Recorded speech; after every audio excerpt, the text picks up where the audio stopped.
Hi అండి. Welcome to Gayatri's kitchen. ఈరోజు నేను హోమ్‌మేడ్ చాక్లెట్స్ ఎలా తయారు చేయాలో చూపిస్తానండి. ఈ విధంగా చేసుకున్నారనుకోండి ఈజీగా చేసుకోవచ్చు. చాలా టేస్టీగా కూడా ఉంటాయి. పిల్లలు ఇష్టంగా తింటారు.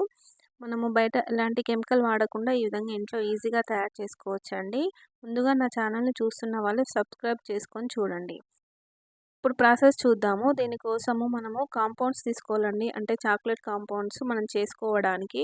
అవి డార్క్ కాంపౌండ్ స్లాబ్స్ అలాగే వైట్ కాంపౌండ్ స్లాబ్స్ దొరుకుతాయండి. ఈ విధంగా మార్కెట్‌లో దొరుకుతాయి. వీటిని తెచ్చుకోవాలి. మనం మొత్తం డార్క్ కావాలన్నా చేసుకోవచ్చు. మొత్తం వైట్ చాక్లెట్స్ అయినా చేసుకోవచ్చండి. ఈ 2 కలిపి చేస్తే టేస్ట్ అనేది బాగుంటుంది.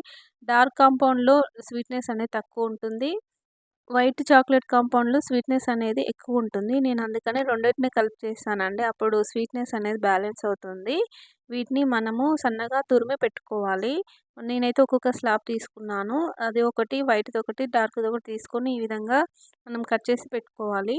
మనం ఎందులో అయితే చేసుకుంటామో ఆ బౌల్‌లో ఈ విధంగా రెండిటిని వేసుకోవాలండి. మనం దీన్ని డబుల్ బాయిల్ చేసుకొని కరిగించుకోవాల్సి ఉంటుంది.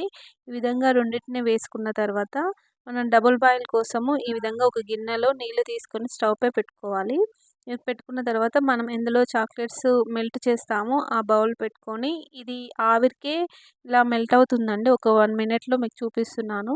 ఈ విధంగా మెల్ట్ అవుతూ ఉంటుంది. కింద వేడి తగులుతుంటే ఈ విధంగా మెల్ట్ అవుతుంది. డైరెక్ట్ అనేది వేడి చేయొద్దు చాక్లెట్‌ని ఎప్పుడైనా కూడా.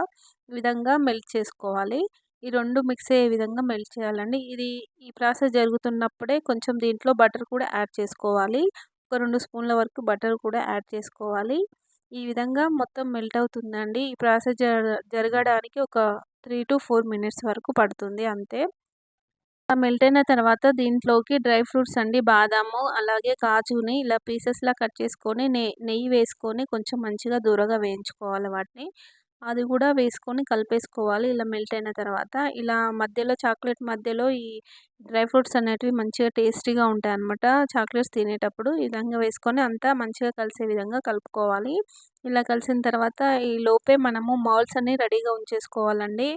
మళ్ళీ మనం స్టవ్ ఆఫ్ చేసుకోకుండానే ఈ విధంగా వేడిగా ఉన్నప్పుడే ఈ మౌల్డ్స్‌లో వేసుకోవాలి. ఇలా అన్నింటిలోకి నింపేసుకోవాలండి. ఈ విధంగా అన్నిటిలోకి అంటే మనము ఈ మనకి ఇవి మౌల్డ్స్ అనేటివి డీమార్ట్‌లో కానీ దొరుకుతుంటాయి. సూపర్ మార్కెట్‌లో దొరుకుతుంటాయి. వీటిని తెచ్చుకొని రెడీగా ఉంచేసుకోవాలి. ఈ విధంగా అన్నిటిని ఫిల్ చేసుకుంటే మనకి ఎలా డిజైన్ కావాలో అలా వచ్చేస్తాయండి. మనం తీసుకున్న మౌల్డ్స్‌లో సైజులోనే అదే విధంగా మంచిగా ఫ్లవర్ డిజైన్‌లో వచ్చేస్తుంటాయి. ఈ విధంగా అన్నిటిని నింపుకున్న తర్వాత ఒక 15-20 మినిట్స్ వరకు డీప్ పెట్టేసుకోవాలి. ఫ్రిడ్జ్‌లో పెట్టుకోవాలి. పెట్టుకున్న తర్వాత మీకు చూపిస్తానండి. ఇగో ఇది ఈ విధంగా వస్తాయన్నమాట. మంచిగా ఇలా చూస్తున్నారు కదా! చాక్లెట్స్ అనేటివి రెడీ అయ్యాయి. ఒక 20 మినిట్స్‌లోనే రెడీ అయిపోతాయి. ఇప్పుడు ఒక్కొక్కటిగా అన్నిటిని తీసేసుకోవాలండి. మౌల్డ్స్ మనకి ఎక్కువగా ఉన్నాయనుకోండి, నేను తీసుకున్న ఒక్కొక్క బార్‌కి నాకైతే వైట్‌దొకటి, డార్క్‌దొకటి 2 కలిపి చేశాను కదా! నాకైతే 30-35 వరకు అయ్యాయండి చాక్లెట్స్. బర్త్‌డేలకి మనకి ఇంట్లో ఏదైనా అకేషన్స్ ఉన్నా పిల్లలు తినాలనిపించినా ఈ విధంగా చేసుకోవచ్చు. చూసారు కదండీ ఎంత బాగా వచ్చాయో చాక్లెట్స్ అయితే. ఈ విధంగా మీరు ఒకసారి ట్రై చేయండి. అలాగే మీకు ఈ వీడియో గనుక నచ్చితే ప్లీజ్ లైక్ చేయండి. అలాగే షేర్ చేయండి. అలాగే సబ్స్క్రైబ్ చేసుకోని వాళ్ళు సబ్స్క్రైబ్ చేసుకోండి. Thank you for watching Gayatri's kitchen.